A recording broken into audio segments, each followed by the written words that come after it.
But with a why, you connect with people's sense of purpose. And, I think there's a lot of talk about purpose, and oftentimes there's a tenor of purpose being some, charitable event or a higher level. And that is super important, but sometimes purpose is more grounded, and it is the purpose of saying we are going to be more efficient in one part of the business so that we can invest in another part of the business. Hi, everyone. Welcome to the Power Hour, Optometry's longest running show. I'm Eugene Shatsman, and we are in our 12th season.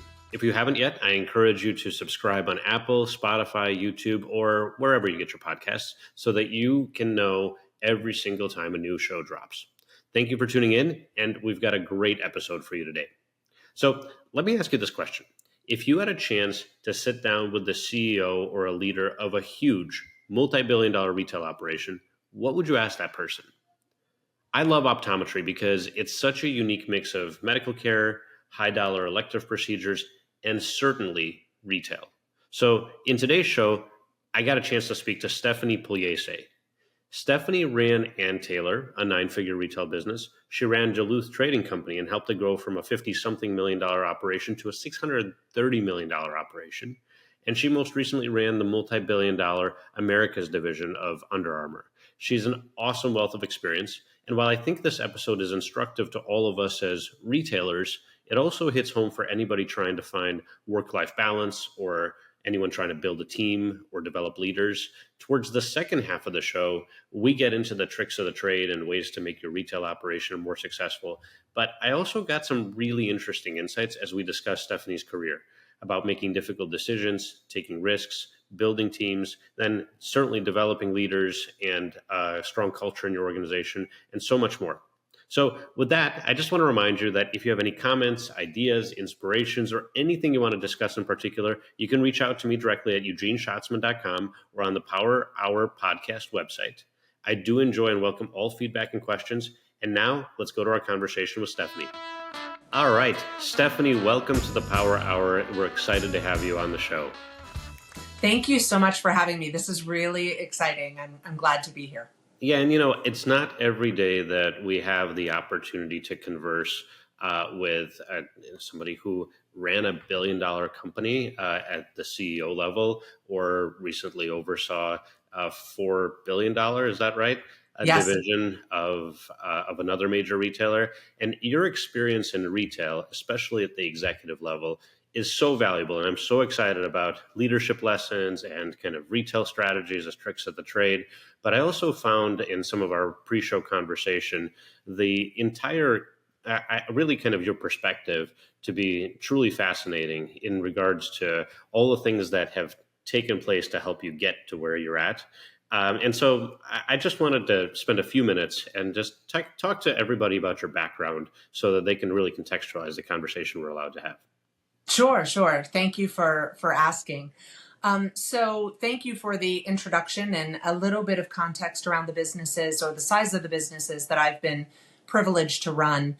I think from a career perspective, what I've been very fortunate in is that I have had the ability to work with and to lead really wonderful brands for the past, call it 30 something years. And those brands range everything from Ann Taylor at the very beginning of my career to Lands' End, to Duluth Trading, which I'll talk about a little bit more in just a second, and Under Armour as my final kind of operating role most recently. I currently sit on a couple of boards with Title IX, with Fortune Brand Innovations, and with Cooper's Hawk Winery. So again, just a continuation of wonderful brands and businesses to be part of. And I feel really blessed and fortunate that has been my experience. As I mentioned, or as you mentioned, at Duluth Trading, I was the CEO from 2015 through 2019 and president of the Americas for Under Armour from 2019 through 2023. And those were some of my largest leadership roles. But throughout my career, I have been part of merchandising organizations primarily. So leading and running groups of people that are responsible really for the growth of business, and from to blend both product and marketing and planning and sourcing organizations into a full picture that grows the business and commits and connects with consumers. So that's really the professional side Yeah. of what I've done. I think, and you And just, you know, just so I can put this in perspective for all of our listeners, the eye care space. I mean, we are retailers at the heart of it. yep, Yes, we're medical providers, but so much of the revenue that comes into every eye care practice is from the retail component, which is again why I'm so excited to hear. You know, we'll I won't steal any of your thunder, but we've got some really cool tricks of the trade from a retail standpoint. And I also, you know, and I know you're very down to earth, you're very humble, and the reality is that, you know, even at Duluth Trading Company, I mean, it was kind of an unknown brand when you started. It was I mean, I'll call it a small but medium-sized retailer, right? It was what, $50 million or so, and you guys hmm grew it over 10x during the time that you were there. And so, you know, again, I think there's a lot of lessons that we're going to get to hear about. At the same time, I want to hear a little bit more about some of your personal lessons first. Some of the things sure. that you know, these are high stakes, high risk, high intensity positions that you've been a part of in your career, and you've shared some of the things with me that have helped you find courage and align kind of the things that are most important to you in order to be able to balance the challenges of these positions with the rest of everything else going on in your life. So talk a little bit about that and share some of that with the audience before we get into the business side. Sure, sure. And, you know, I think when you think about retailers and you think about business owners, one of the things that is just a part of what we do is wear a lot of hats, right? And when I think about the hats that I have worn over my, I'll call it my adult life, right? Because we talked about my career a little bit already. I also wear the very, very important hats of human being, wife, and mother. And those intersections for me with my professional career have always been embedded in choices that I've made. So, for example, I'll start actually with Duluth because we've mentioned it already. I was running about a $500 million business at Land's End here in the Madison, Wisconsin area for about 3 years when I got the call to join Duluth Trading Company. And as you just mentioned, it was about a $58 million business when I joined. So going from 500 to 50-ish million is kind of a big choice, right? Yeah, And a it's a big big risk decision too. to make, a big risk. And I made that choice because of two things. Number one was the ability to impact a business that was relatively young and new and starting out, and have my hands in the start of something to grow it. And to your point, we grew it more than 10 times in the 10, 11 years that I was there. And that experience was more valuable for me at the time than running $500 million was, because it was such a different way of growing a business. The other piece of this was that Duluth Trading at the time and through the time that I was there was also very human centric in that there was a huge connection with our customers, but also a huge team and family connection. The business was owned by a single family who the founder and the head of that family ran the business, and he was very much tied with the people in the organization and running his business in a humane and empathetic and connected way. And so the ability to grow a business and grow a team and do right by my family by being home for dinner with my small children, by being able to attend family events and also prioritize that part of my life while I was doing good work was really, really important to me. Another example is, and this I'm kind of reversing time a little bit, is in 2003, my husband, whose family is in the Naples area of Italy, and I made the decision to leave. At that point, we were in New York, and I was working for Ann Taylor, so Midtown Manhattan, and we had 3 kids, 5 and under. So you can almost imagine I'm working, 60, 70 hours a week, commuting in and out of Manhattan, 3 small children. And my husband and I sat down and said, we have an opportunity to give something to our children that is really unique and an incredible asset to them. And that was to take them to Italy, to move there we lived there for 2 years with our kids while they were small, and to give them that window, if you will, to that part of their culture and their heritage. So I was left. this? So were you working remotely, or was this kind of a No, sabbatical from? Because this doesn't sound like this is in the time of remote work. No, this was definitely not, and definitely not in product development and merchandising. Virtual was like it. I wouldn't even say it was a bad word. It just didn't even exist as an Right, opportunity or an right. option.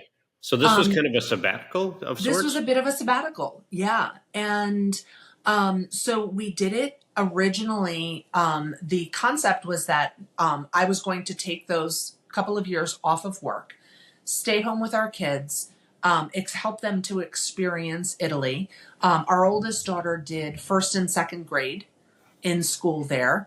Our younger daughter was in preschool, and then our son was just a baby, so he was just hanging with mom for a while. But the interesting thing, Eugene, that happened was I I learned something about myself, which was about 3 or 4 months in.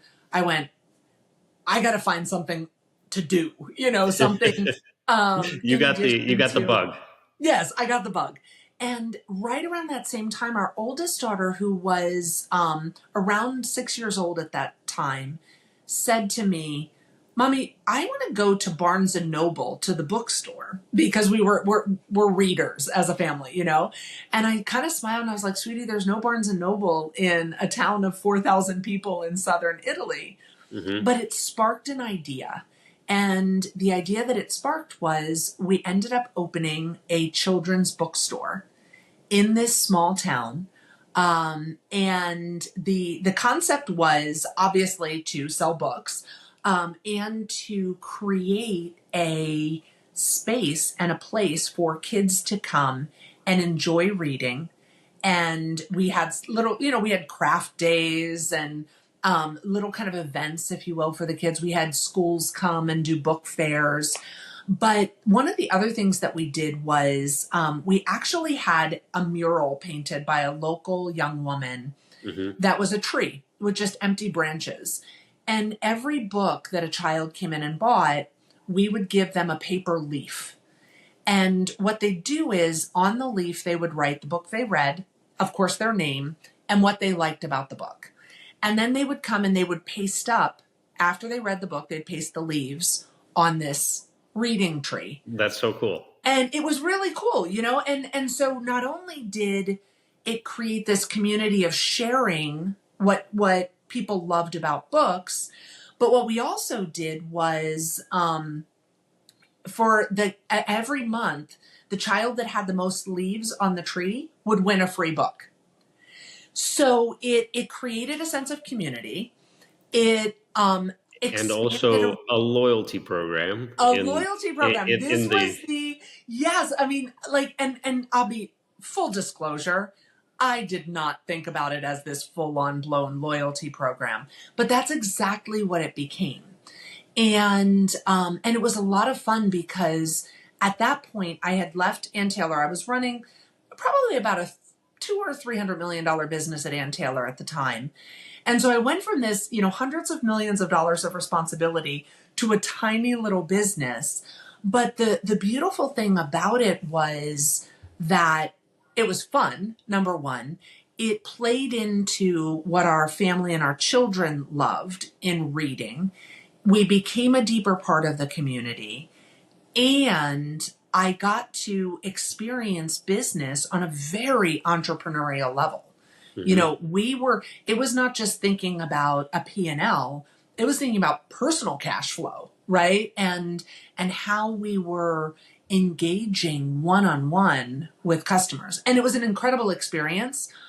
So I'll just kind of round that off by saying, when I first decided to do it, it was a risk, right? Not just the bookstore, but leaving.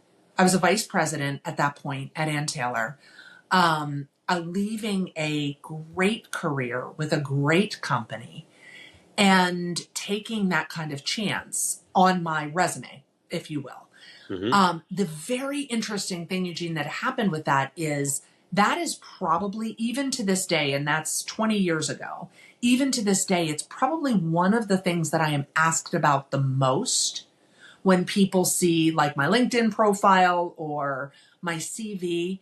And it's become actually a point of career pride, if you will, in a way that I didn't expect when I made the choice to do it for very different reasons. And I'm sure that the years you spent with your family So good. created a plethora of priceless opportunities and memories, and just Yes, things you wouldn't have been able to do otherwise. absolutely. In fact, my middle daughter today has been living in Italy for the past 2 years teaching English after she graduated with her undergraduate degree. And that connection that my children have with that part of their heritage is, like, to use your exact word, is just priceless. So Yeah, important. incredible. And I think it takes a lot of courage and a lot of and really kind of a deeper understanding of what's important to you in order to be able to just kind of take that leap.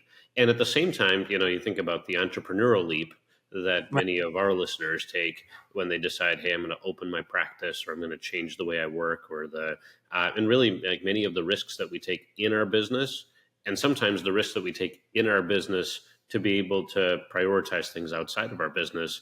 I mean, it hits home, the huge decision and the huge change that you made, and it's non-traditional, right? And not Right. not everybody else does that. Very few people do that. Right. And I think there's, if you want to call it a lesson learned in overall, is, we don't always get to choose exactly how we spend our time, right? I mentioned just a few minutes ago when I was at Ann Taylor, I was working really long hours with small children and a long commute. And that's what the business needed. So no regrets on that piece of it. And I'm proud of the work that I did at Ann Taylor and loved what I was doing.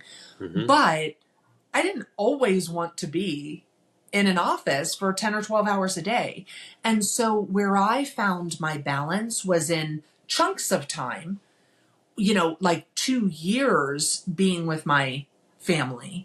But there are other choices that you can make that create that balance. Sometimes it's on a daily basis, sometimes it's a longer stretch of time. And it becomes critical to have that in your life, however you figure out how to time it, so that you end up becoming a better professional at the end of it all. Yeah, It's a 360 view of life. of course. And I think, that kind of brings it back from a professional standpoint. I mean, you've led very large organizations. And I guess maybe let's contextualize that. What was the biggest team that you got a chance to lead? Overall at Under Armour, with our office team and then all of our stores and partners throughout, it was about 10,000 people. Okay. It's a lot of folks, A and lot of very few people. people on this call have, anything close to the size of that staff. But thinking through thinking through the lessons learned, both kind of in that entrepreneurial state and as you grew through your career, what are some of the biggest takeaways that you would have as a leader, and what kind of things do you wish you knew when you were just starting out leading your teams? Oh, that last part's a really good question. I think the thing that I wish I had known when I was earlier, and remember, earlier in my career, it wasn't 10,000 people, it was one or two people, that I was leading as either assistant merchants or other buyers, etc. I think the biggest thing is the responsibility that you have for ensuring that people understand the direction that they and you need to go, and ultimately the business. So really, I think sometimes a lot of leaders, especially people that are that were a minute ago, right? They were individual contributors. They don't realize, and I didn't, that what's inside our heads that we know and we believe and we've got it has to actually come out, and be shared with a team. Otherwise, it's silent, right? And there's a confusion or a lack of understanding of what the priorities are and where the direction is. So that overt and outward communication of the what are we doing, the why are we doing it, and the how we're going to get there becomes really important as you lead teams. And quite frankly, that holds true whether you're leading 1 or 2 people or 10,000 people. It just has to take on different formats of how that communication happens. Yeah, and I'd love to hear your tips on how what you think is the most effective way. I'm a little bit, I completely agree with that point, and in fact, I made it a point that every year I try to write a vision of what the business looks like 2 years from now, and my team is just a bit over 100 people, but it's still, I find that it is a way to unify us quite, and I also feel like it's my responsibility to my team to make sure that everybody understands where we're going, why we're going there, and what it really looks like. But just writing it down and asking people to read it and kind of having a Q&A about it for an hour and a half is really what our approach has been, and I'm not sure that it's the best approach. What do you recommend? Well, I think it's a pretty good approach, and I would say 100 people is significant to try to make sure that everybody's kind of moving in the same direction. I think what you hit on is around having a refresh of what the business should look like, what the direction is really important, because a lot of times what happens is businesses stagnate in terms of their not necessarily their vision, but the plan, right? And always having that refresh keeps it top of mind and keeps it relevant for what the teams are doing. I think the other piece of this is the why. Because if you just go with the what, number one, some people might not agree with the what, right? And the what becomes almost impersonal and just words on a piece of paper, for example. But with a why, you connect with people's sense of purpose.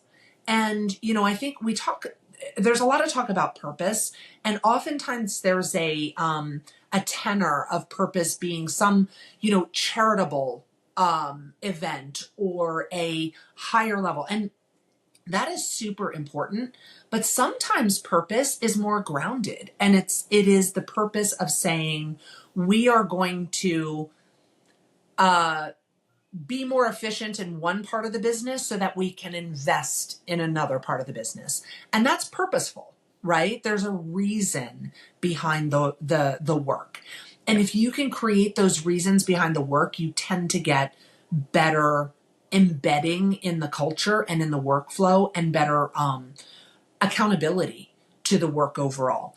What I would also say is that actually, much larger organizations certainly have their complexity and their challenges, but in some ways that communication can be easier if it's set up appropriately, because you have a cadence, right? The call it the president sets the stage. Then the vice presidents come through, then the director levels come through, then the managers come through, et Right. cetera. You have So you've got, managers who know what they're doing too. yes. With smaller groups, sometimes it's actually harder because you're a flatter organization. And so there's not quite that like obvious organizational cadencing of the communications.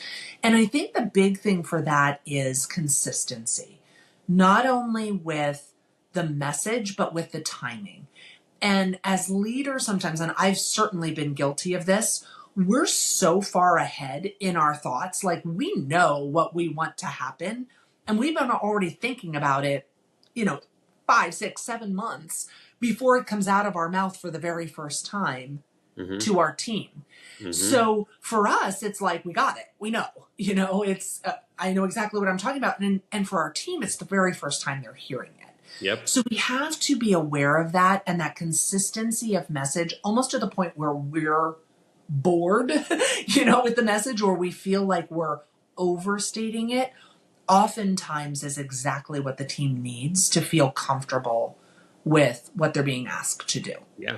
No, that's a really great point. And when going back to your content or to your discussion on purpose, if I think about the typical eye care practice, one of the things you could easily think about from a purpose standpoint is, instead of saying I want to grow 10% this year because I want to grow 10% this year, it's I want to get 10% more of the community superior eye care. We believe that what we bring to the table might be the best technology, might be the best selection, but at the end of the day, it's that our patients can feel really confident that they have all of their eye care, that their eyes are healthy, that nothing's been overlooked, and that they're seeing as clearly as they possibly could be at the after coming to our office. And that may not happen at a corporate office or at a discount chain. And so our goal to grow by 10% means that we get to bring this amazing experience and this amazing outcome to more of our community. And that could just be the purpose, right? It doesn't have Yes. to, it really just translating the true opportunity that your business can bring by simply reiterating the leverage points, the things that you do uniquely, could potentially be and something that creates that sense of purpose. Yeah, you just hit on so many important things. The what you can control the controllables, right? And you're 100% right. Oftentimes, and again, I've been guilty of this too. Oftentimes we think about the end result we want, and that becomes the goal, or the people take it as the action plan, right? We're going to grow that 10% that you mentioned. Really, what the action plans have to be are those components of what has to happen and what you're in a unique position to deliver that ultimately will create the result that you want. So it's not just about growth. It's about, I need to provide the best eye care experience for somebody. I need to make it really easy for people to get their contact lenses, for example, as often as they need them. And in doing so, in providing an easy experience, and this becomes like one of my ideas around retail tips and tricks, right? Providing that easy, fluid experience leads to the growth. But you can't say I just want growth and not understand what the components might look like to get there. Right. And what you do really well, and also what you don't do really well.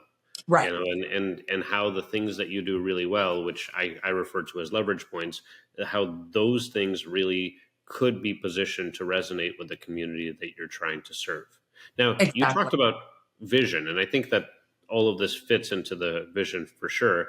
But you've had a chance to, I guess, contribute to the careers of lots of leaders, and I know that leadership development is certainly a tough one for many of our listeners, because the truth is, you're busy running an office, you're busy seeing patients, you're doing things. And whether you need a great office manager or whether you need, more supervisory type of folks who are leaders in a shift or in an operating area or something like that, developing people, sometimes it's just because they were the best at their job and they've been there the longest. And so you just kind of, okay, you're now the manager, here's the manager hat and here's a raise and good luck, and that's, and so I think I wanted to ask your opinion on what it takes to develop good leaders and how it is that you can detect whether someone's going to be a good leader or not.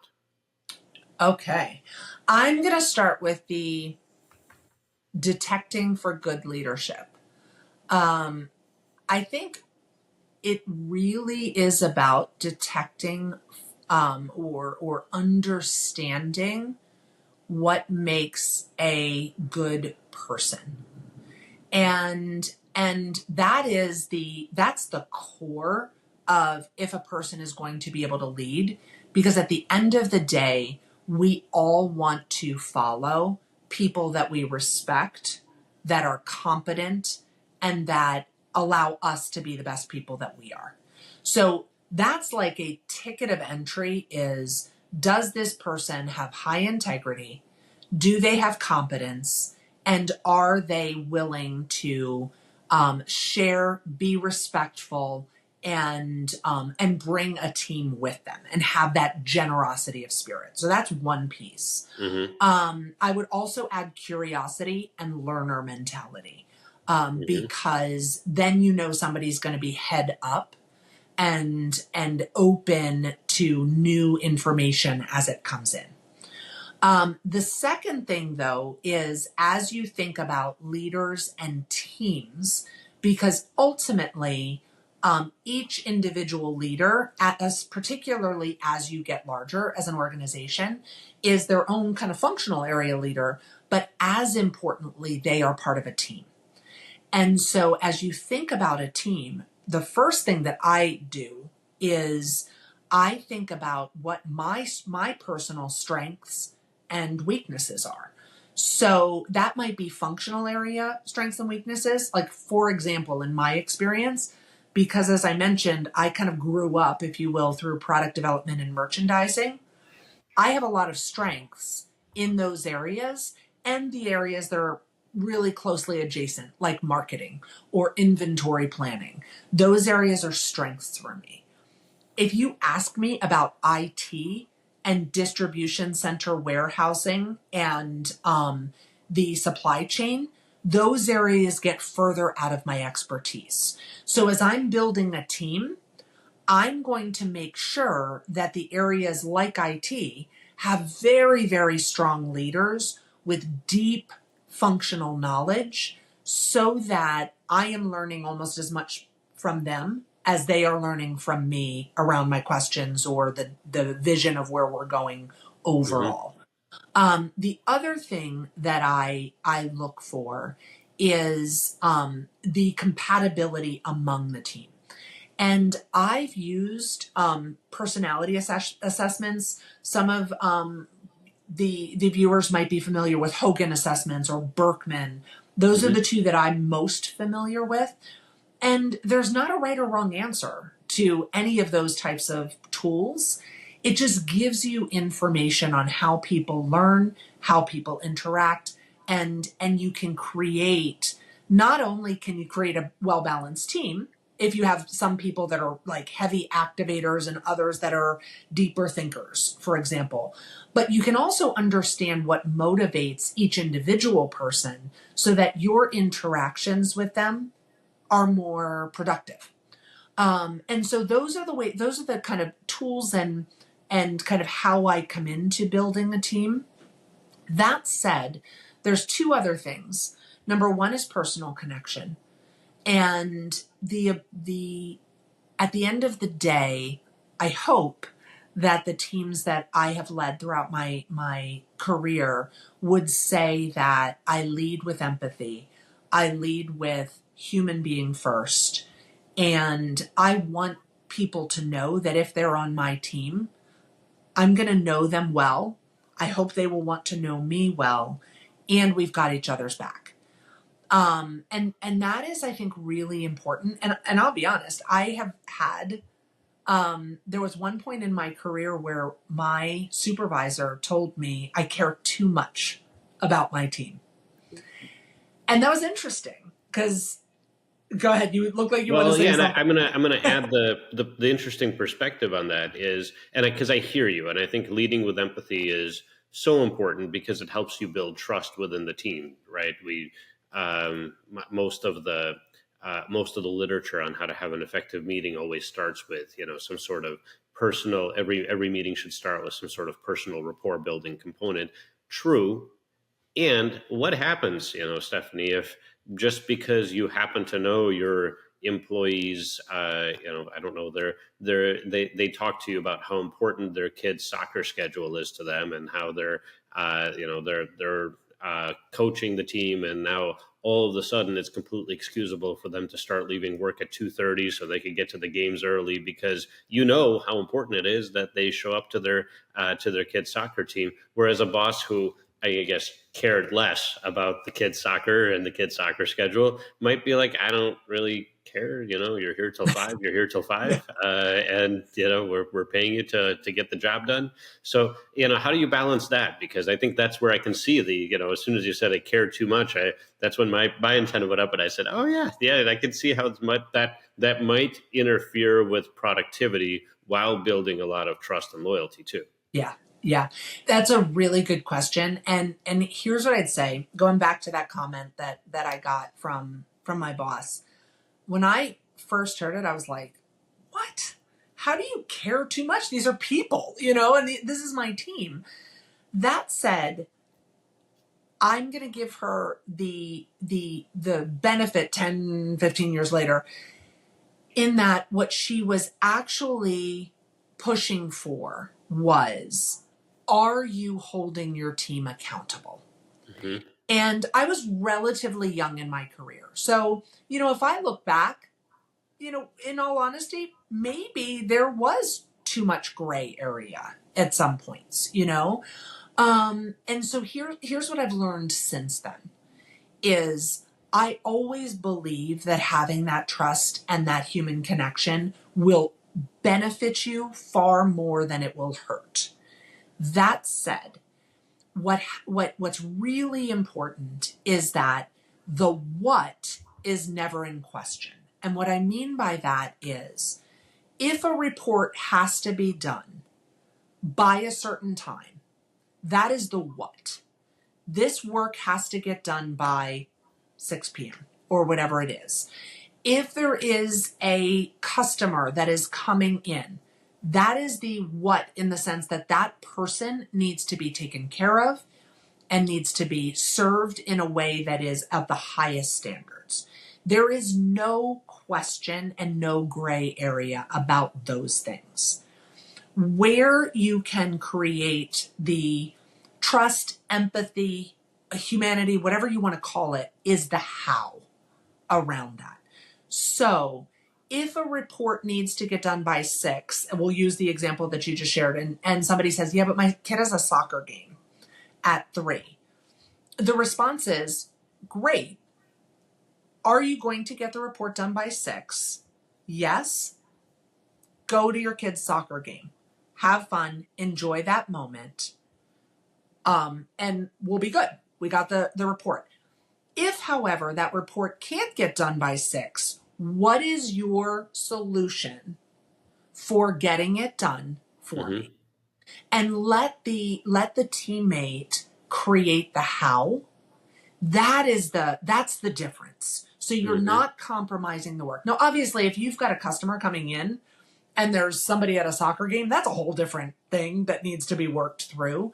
Sure. But overall, if you can engage your team on the how, you tend to win more than you lose. Yeah.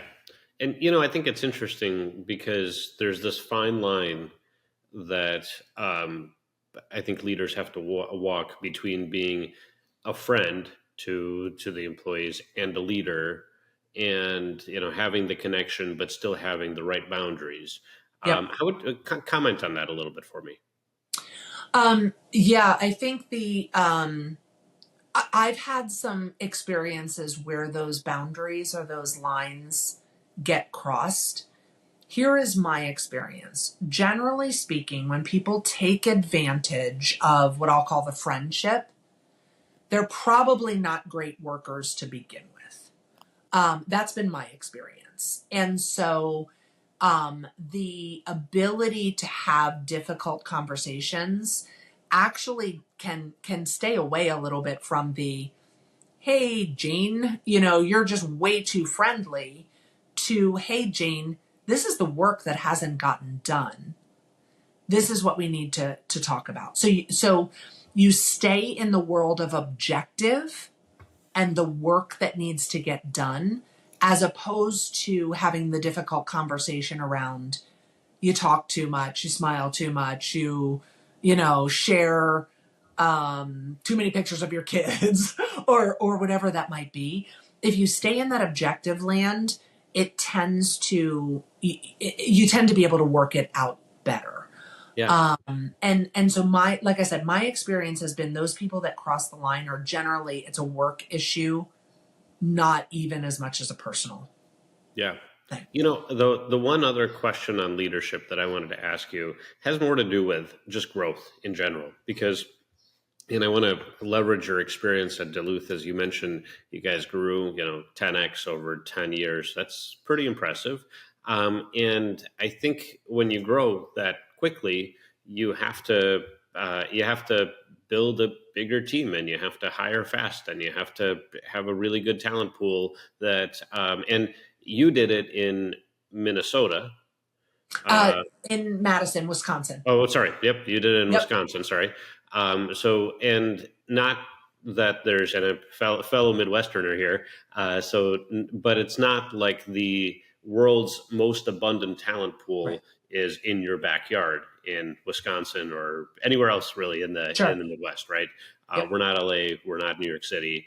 And so I guess talk to me a little bit about how it is that you grow, scale, hire fast, and make sure that that talent pool and the leadership that's necessary to lead that talent pool is always a couple steps ahead of where you want to be.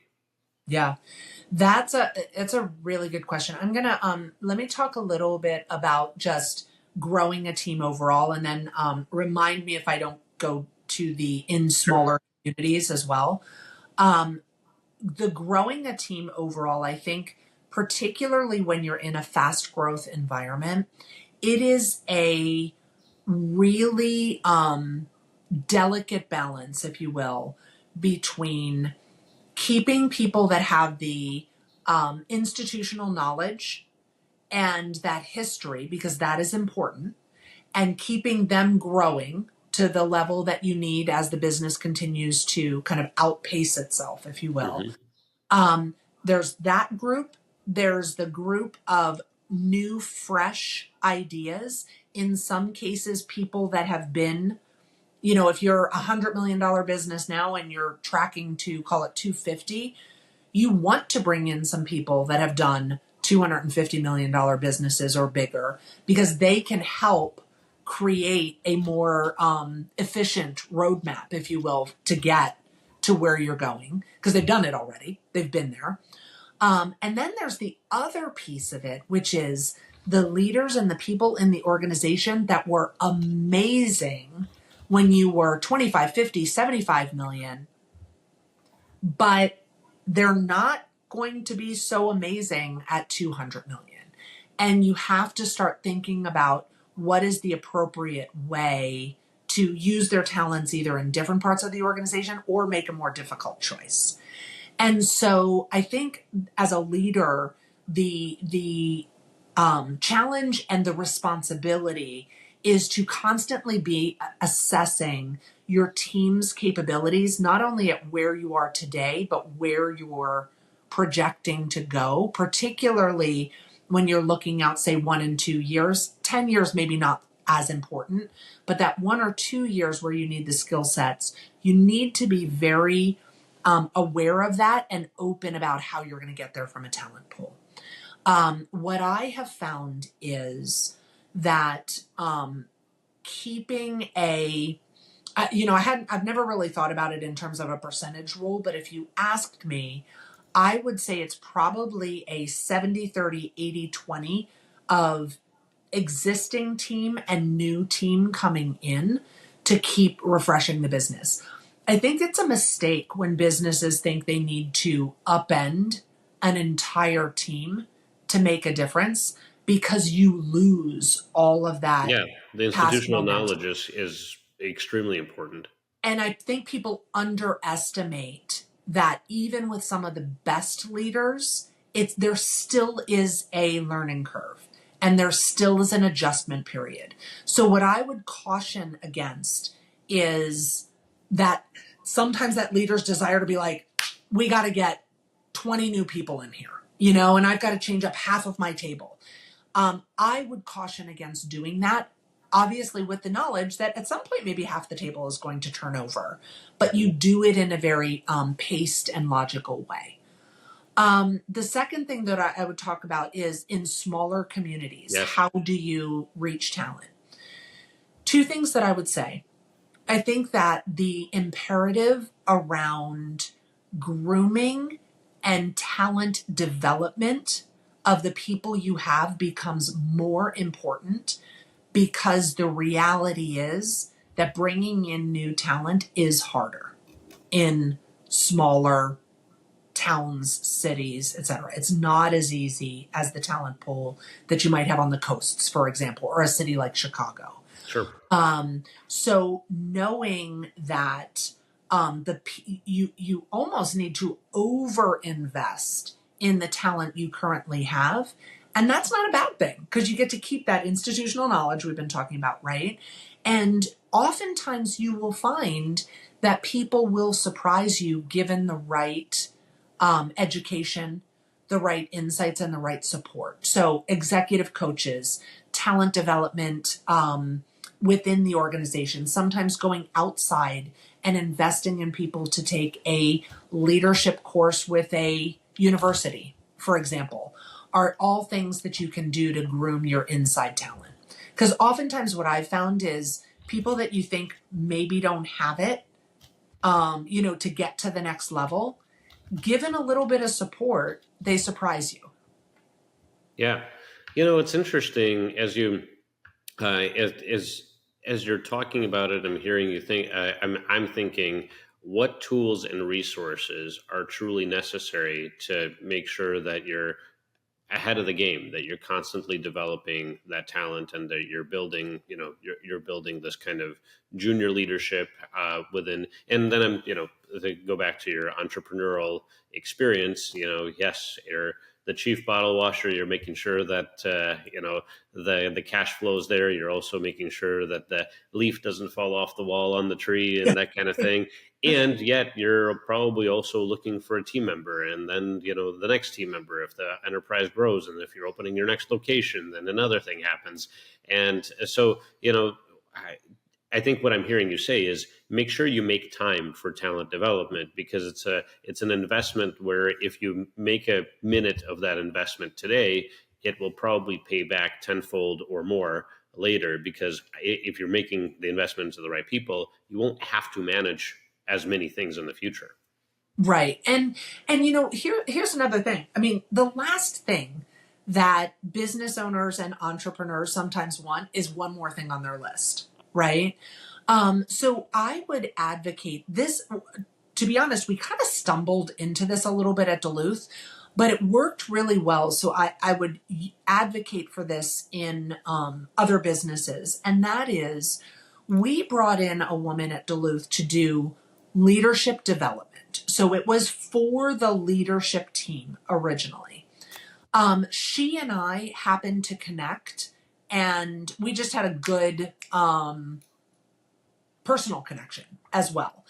And so, I don't know, maybe 6 months or so into her engagement with us in leadership development, I asked her if she could recommend for me a good executive coach.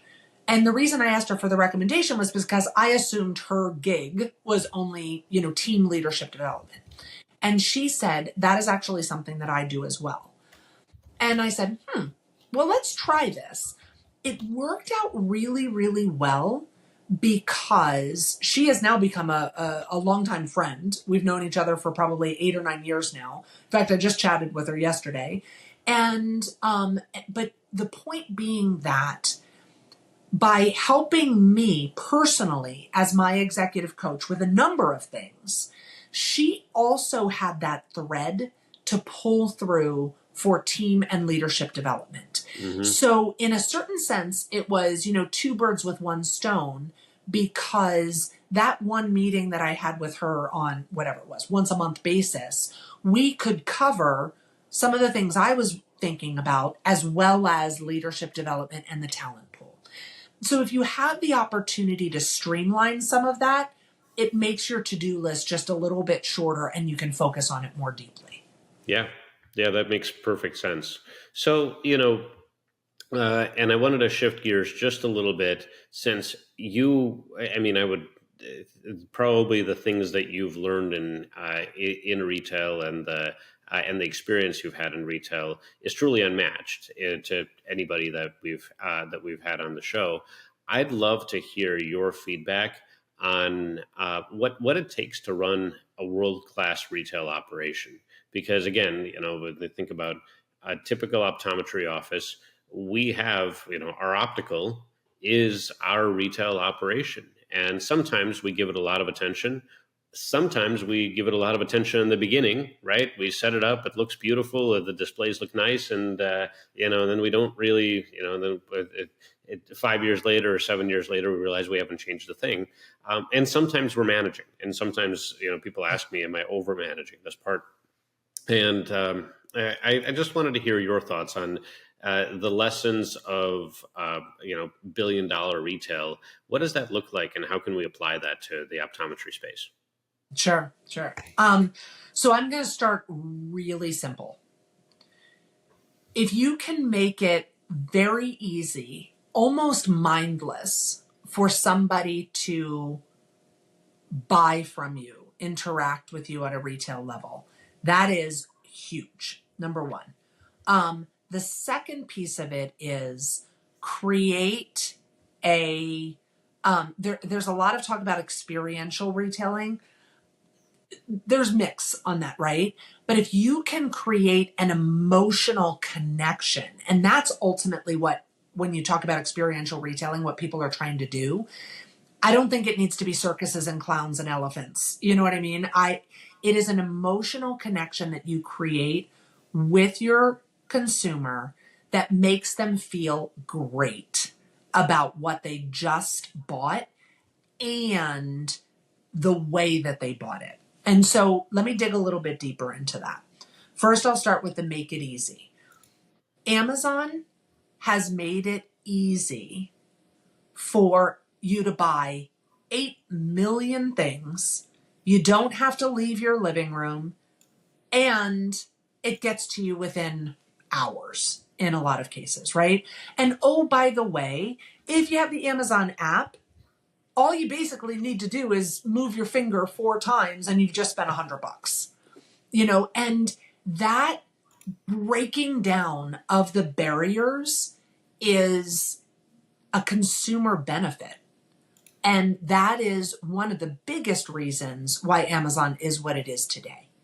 So what is the equivalent of that in an eye care practice, for example? Is it, and I am just throwing things out, so, forgive me for maybe just thinking like a clothing retailer, right?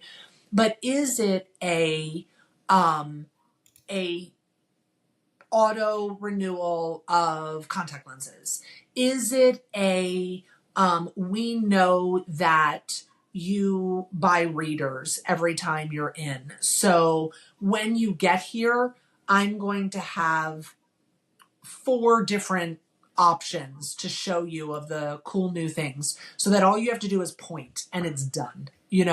What are those things that you can do as a retailer to break down barriers and just make it mindless for the consumer? And I also think, and this is where I want to pick your brain on fashion, I also think that we have to think about the glasses that we wear on our face as fashion statements rather than medical devices, right? And Yes. so, and the truth is, it's probably your for our patients, it's their most the fashion piece that they wear the most, right? And they're wearing it 16 hours a day, probably in most cases, and and sometimes we don't really get that point across the finish line. Sometimes we start, but we don't actually get the consumer to understand that, what statement are you making with this?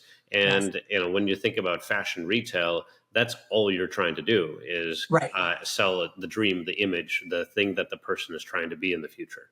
Yeah. And, it's funny you say that. So I have worn glasses or contact lenses since fourth grade. So a really long time.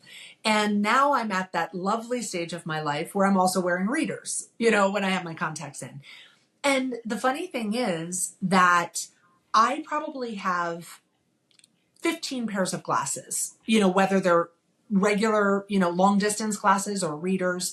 And I will build outfits sometimes around what glasses I want to wear that day. And that is the second part of what I was sharing in terms of that emotional connection, right? And how do we make it fun? So, ways of making it fun. What are your staff wearing when people are coming in? Even if your staff doesn't need corrective lenses, right? So, what are the frames that they're wearing to show the new arrivals, for example? Or if another way of looking at it is look at what your customers in your particular area are buying and make a display of bestsellers in Madison, Wisconsin this month. Everybody wants to feel like they're current and they're part of a group. And so those places where you can make people realize, oh, it's this, now it's all about wire rims, or it's all about a heavier lens, frame like I have on today. Those fun and interactive and connective suggestions mean a lot. And I think to your point just a minute ago, Eugene, if you think about just being within medical device, well, that gets really unfun very Yeah. quickly at Yep. times, right? But if you think about creating image for people, that's all of a sudden, I think it's more fun for everybody, not just the consumer. And so those places where you can be a stylist, if you will, I think are the places that can set you apart. Yeah, what I loved about what you said, and I think you said it so effortlessly, but I really think there's a lot of meaning behind it, is that our patients want to feel like they're connected and part of a group, number one. But number two is that they're current and they have the newest and greatest thing. And Yes. so that's part of the experience we have to be able to deliver in the optical. And I wrote down a couple ideas of, from a marketing standpoint, hey, can we showcase what's the hottest in the group that's most relevant to you? I'm not Yeah. sure that you would say, what's the hottest in middle-aged moms in, Cleveland, Ohio, but you might say that this is here are our top 10 from last month, or here are our top 10 Right. new arrivals from last month, or something like that helps the patient feel like, oh yeah, other people are doing it. It's just basic social proof, right? Other people are doing it, I want to do it too, and I don't want to miss out on a cool trend. Right. Right. And the two other things that I would add are, number one, as leaders in general, but particularly when we are in the I'll call it fashion business, a business where our product changes, right? It is really important to look up and look out. And no pun intended, since we're talking about optical, right? Mhm. But the idea of saying, know what's relevant out in the world. What is being, if there are runway shows that are featuring models with glasses on, know about that, and make that, like, bring that into your environment and make it fun. Bringing that in for the customer, because what is really important in a physical environment is that the customer is looking for guidance and looking for suggestion. Otherwise, she or he could sit on their laptop and just scroll endlessly, Mhm. on the internet. But that curation and that suggestion becomes really important in a physical environment, and it's an opportunity for our businesses. Yeah, I think that's a really great place to kind of pause the conversation. I think that as I collect listener feedback, might have you on because each one of these topics, especially the retail strategies in itself could be an entire show as we Oh dig in yeah. and start translating. So I loved having the big picture conversation, Stephanie. Thank you for everything that you've contributed to our audience today. We're going to post some information for how people can get a hold of you in the show notes for Perfect. the show. But just been a pleasure having you on the show today, and thank you for everything that you've talked about. Thank you. Absolute pleasure being here. Loved it. Thanks so Great. much. If you're enjoying the Power Hour, you might be asking yourself, what can I do today in my practice that's going to make an impact? So over the years, the practice coaches and consultants at the Power Practice have helped thousands of practices improve. And they often start with one thing, and that's a proprietary methodology called the Practice Profitability Audit.